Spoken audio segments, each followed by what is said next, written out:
When sewing out decorative stitches on the Pfaff Creative icon, there's times where I only wanted to sew a certain amount of repeats.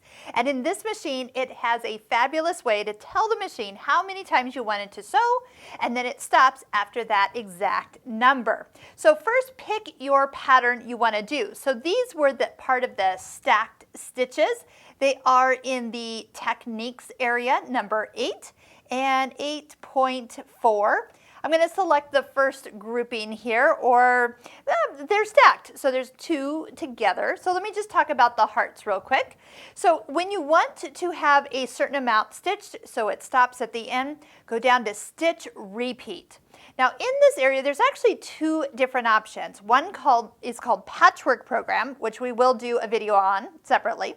And the next is Single Stitch Program. Now as soon as I touch it, you're going to notice that one repeat of the stitch you have on screen is going to show. So do you notice that there's actually 2, because there's a right and a left, you might say? So that is actually one repeat, indicating that is one time.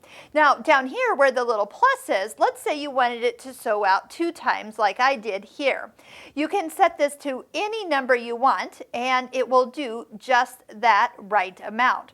So if I was going to go ahead and start sewing this, I could easily use the start stop button on the front of my machine and kind of zone out while it's sewing and not have to worry about when it's going to stop. Then, because this is a stack stitch, a good idea to do that when you do the other stitch is to go ahead and also turn on that single stitch program and set it for the times of repeats that you would want for that one. That one looks like I need to actually touch it in to be 4 times, so it actually would get all the way through all 4 of the hearts. So again, you might have to take a peek at what you're looking at for this particular sequence. Now, there was one other time I used it recently, and then that was actually in the Stitching Cosmos online course block here. Now this was actually a couple different techniques that I had done.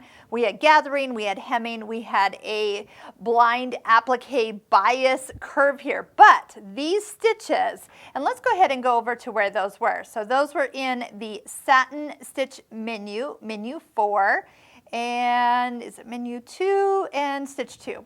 So here are the diamonds I was using, but I was stitching them from this section and angling them as I went, and I used the little applique version to cover up the beginning points of this. But I came in here and did single stitch program and touch 2, and that's how I was easily able to not worry about, oops, going on to the 3rd or 4th repeat of that particular option. Now another thing you can use too is the stitch restart button. So let's say you're sewing along and you realize you're at the end of your row that you want to stop stitching.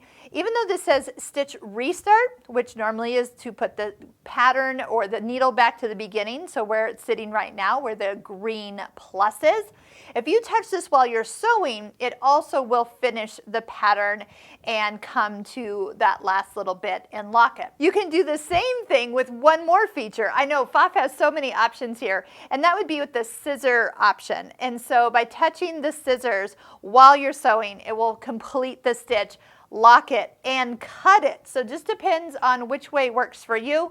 I did want to highlight though that the single stitch program allows you to perfectly put in how many repeats you need.